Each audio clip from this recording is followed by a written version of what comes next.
Hey everybody, Rich and Amy Manzi, and welcome to our front porch.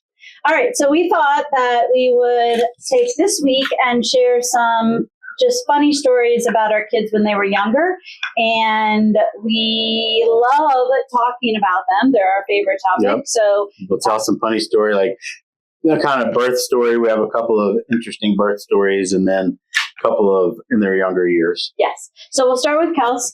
As we just said, we were babies having babies. And so when I went into labor with Kelsey, I had no idea what was happening. I was up all night. I was getting myself a bath. I was just like, are these Braxton Hicks? Now, I also have to preface it by saying the due date was actually 30 days out. And so I wasn't really expecting to actually be in labor. Caught us a little off guard. Yeah. And not to mention there's this huge blizzard in Harrisonburg at that time. It was February.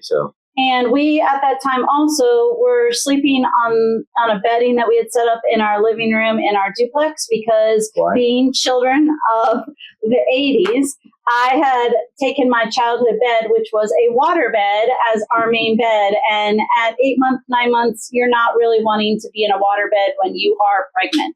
And so, they don't need a visual, Rich. And so, so I wake Rich up at 8:30 because he snoozed through the whole thing. And I said, Rich, something's really not right. I think we need to get to the doctor. We went to the doctor and surprised us, but I was 3 centimeters dilated. They said, it's time, get to the hospital, but you have time to go home and pack a bag. So we went to the house and we packed a bag. And again, first baby, not in the same town as our parents. And I'm just like, let's get to the hospital. But Rich actually was more focused on his stomach. Yeah, so we went and got the bag as the doctor instructed us to do. Yes, we did. And then me always being the one to think ahead and plan ahead. No. I suggested that, hey, could end up being a long day in front of us. So we should stop and get something to eat. So we should go through the McDonald's drive-thru on the way to the hospital, which we did. Yes, but I did not get anything to eat because if you are a woman and have given birth, you know you're not actually supposed to eat on the day. So this was definitely about making sure that Rich felt nice and ready and prepared to go in and have his first job. I could not be a good support coach in the birthing room, whatever it's called. Because it was exhausting. We did end up having her around 5:58 that night. But because it was my first, I pushed for 3 hours. And Rich, he was such a trooper. He needed that McDonald's. It carried me through. Yes, because he stood beside me and my mom was on the other side. And he said for the next 3 hours, push, push, push, push. Mm-hmm. So I appreciate the stamina that McDonald's gave him. So that is... That's where Kelsey came from. From. Now, Katie... So Katie, we have been trying to have for 9 months. And 5 years difference between them. Yes. And with Kels, that was not really something we were necessarily planning. But so when it was taking 9 months, we were like, what is happening?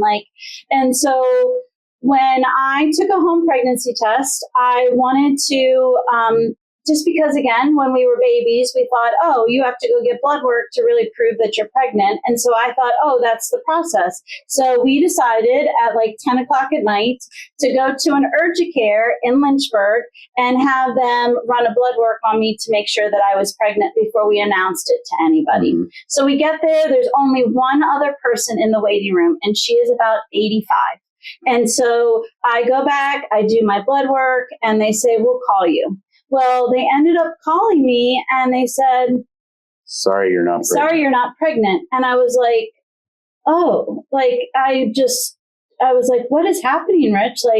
How is that possible? The home test said that we were pregnant. So by that time, we're getting ready for bed. And I think we might have already been in bed. It was 11:30 and the phone rings. Yes. And we're like, what?